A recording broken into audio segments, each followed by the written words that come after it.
भगवान विष्णु र नारायणको पूजा आराधना गरेर हरिबोधनी एकादशी मनाइदै अषाढ शुक्ल एकादशी अर्थात् हरिशयनी एकादशीका दिनमा क्षीरसागरमा सुत्नुभएका भगवान विष्णु बिउजने भएकाले आजको एकादशीलाई हरिबोधिनी वा प्रबोधनी एकादशीका रूपमा मनाइने प्रचलन। फूलको डोली सहित बागमतीमा टाँगियो तोरण। हरिशयनी एकादशीका दिन क्षीरसागरमा सुतेका भगवान विष्णु आजको दिन बिउझने जनविश्वास। एकादशीको दिनमा डोरीमा बेल, पिपल, सयपत्री लगायतका विभिन्न फूलहरू उनेर त्यसलाई डोलीमा हाली नदी तार्ने परम्परा यथावत। फूलको डोली नदी तार्दा पाप नष्ट हुने र मरेपछि बैतरणी नदी तर्न सकिने जनविश्वास। सगरमाथा क्षेत्रमा 3 दिनदेखि उडान ठप्प। लुक्ला र नाम्चेमा होटलमा पर्यटक खचाखच। अझै केही दिन वर्षा हुने सम्भावना रहेकाले हवाई सेवा सुचारू हुन समय लाग्ने मौसम विभागको भनाइ। धनगढीबाट काठमाडौँ उडेको श्री एयरलाइन्स जहाज इन्जिन फेल पछि भैरहवामा आकस्मिक अवतरण। सबै यात्रु सकुशल। अर्को जहाजबाट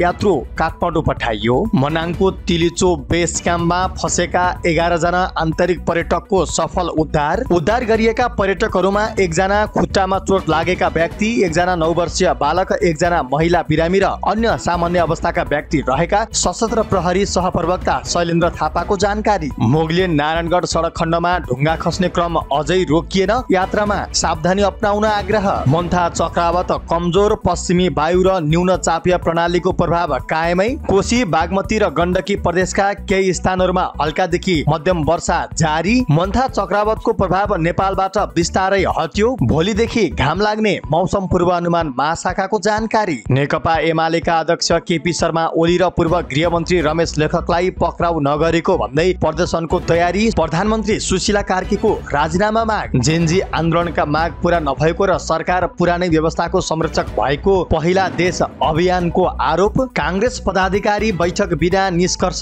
सकियो। महाधिवेशनको कार्यतालिकामा सहमति जुट्न सकेन। कांग्रेसमा फुट आउँछ भनेर कल्पना पनि नगरे हुन्छ भन्दै कांग्रेस फुट्छ भनिरहेकाहरूलाई कांग्रेस महामन्त्री विश्वप्रकाश शर्माको जवाफ। महाधिवेशन गर्ने कि नगर्ने भन्ने विषयमा देखिएको विवादको टुङ्गो लगाउन महासमिति सदस्यहरूको सुझावलाई निर्णयको आधार बनाउन सकिने कांग्रेस महामन्त्री विश्वप्रकाश शर्माको भनाई। नेपाल कम्युनिस्ट पार्टी एकीकृत समाजवादी फुट्यो। झलनाथ खनाल अब संरक्षक मात्रै। घनश्याम भुसालले नेतृत्व गर्ने। एमालेमा फर्कन आपत्ति नभएको तर ढोका राम्रोसँग खोल्नुपर्ने नेकपा यासका संरक्षक झलनाथ खनालको भनाई। नेकपा यासलाई माओवादीमा मेसाउनु अघिको आश्रयस्थल मात्रै बनाइएको पुष्टि भएको नेकपा एमालेका स्थायी कमिटी सदस्य एवं कोशी प्रदेशका मुख्यमन्त्री हेमन्त कुमार कार्कीको भनाई।